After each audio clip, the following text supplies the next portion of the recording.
Like, what were the conditions? We talk about changing the individual. Like, what were and don't tell the same road story you tell all the time.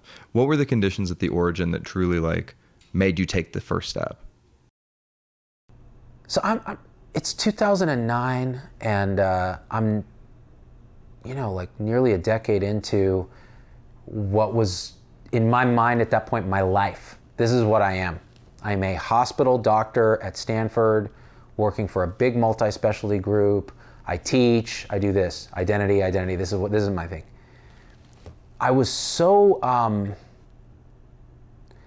bored in my time off because I was on shifts basically when I wasn't charting an epic, that I was so bored that I was picking up stupid hobbies like audio gear, like high-end stereo gear, and just becoming neurotic about it. Like all this energy going into this stupid, useless hobby that brought me no joy. It just brought me anxiety. And then at work, I was watching everything fall apart, like more and more computer, less and less teaching, less and less mentorship and shamanism, and more of just click, click, click, click algorithm. But I think I had deceived myself enough that was how it is. Like, oh, I do this for another 15, 20 years, then I retire, then I'll be happy. Or, that's just what you do. This is just life. You work, and the harder you work, the happier you are, right? But none of that was really falling into place. And I had my kids, and that changed everything a little bit. But I found myself like reading books about string theory in my spare time because I was like, what's the meaning of everything? Everything seems empty. Like I'm doing all this, but I don't even understand what all this is. So when that starts happening, you start to wonder like, what's going on in general? And then I made the mistake, and this was the thing. So I don't often tell the story publicly.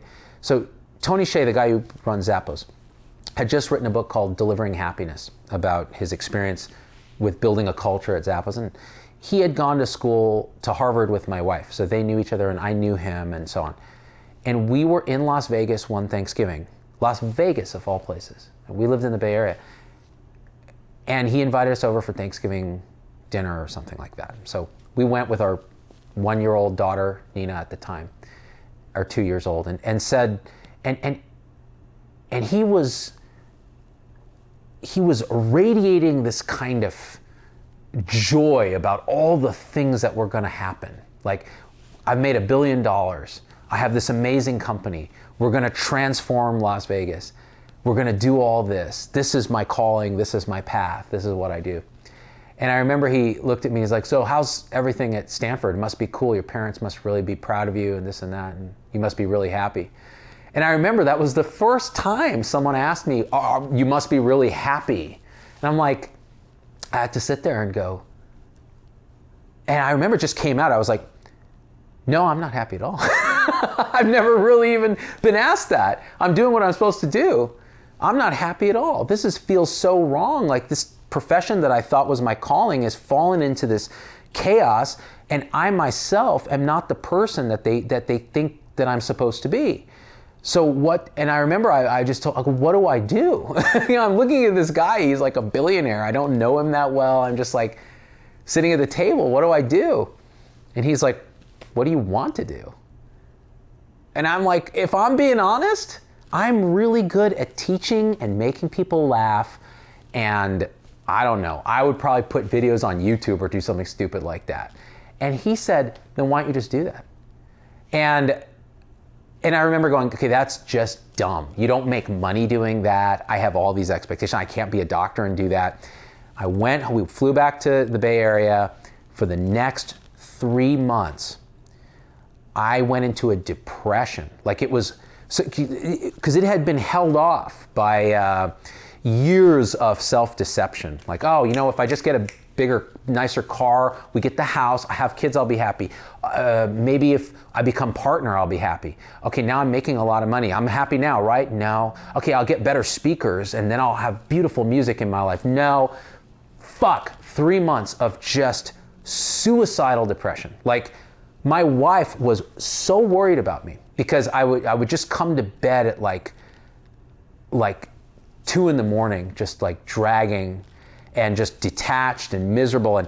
And I think she suspected it was because of the visit with Tony, where I was like, I'm not happy at all. And it all just unraveled.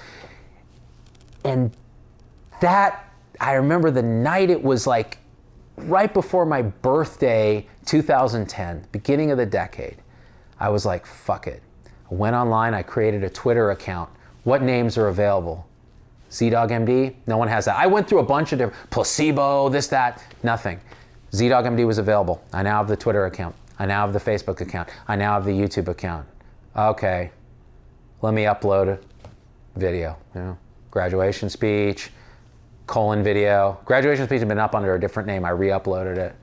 And the next thing I know, I was like, you knew it right away. I was like, even if there's like, it got 200 views or something.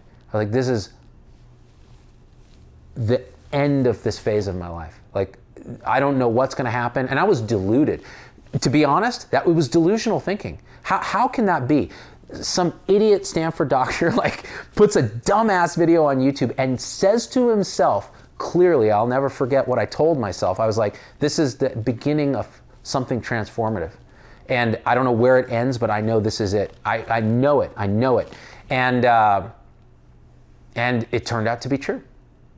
And ever since then, it's been non-stop, like doing generally what I feel called to do. And when I don't, I feel it. I start to really get depressed or burned out, and then I have to adjust course. But having the awareness now to go, oh, this is not me. I'm not doing this anymore. I've had phone calls, dude, with people that want something from me, and I've told them to fuck themselves on a phone call because it felt like I'm being pulled back into this world. Now, maybe that's an overreaction, but that's where I've gotten now. And it took me a decade after unplugging from that matrix to be able to do that. And people are like, oh, you're lucky you were able to do it because you have this talent and that talent. I don't have shit. All I had was the ability to stand up and say, you know what, I'm not afraid. I'm terrified. I'm not gonna let the terror stop me from doing what I know, I feel intuitively is right. And so that's all it is. That's what I tell people too. Just you know the right answer. Why are you asking me for advice? You know what the answer is. You're just afraid of it. And even now, if you ask me, well, what are the next 10 years, right? I'm probably terrified of what the answer is, right? Because maybe it's something crazy, right? But that's how it has to be. Did that answer the question? I don't know.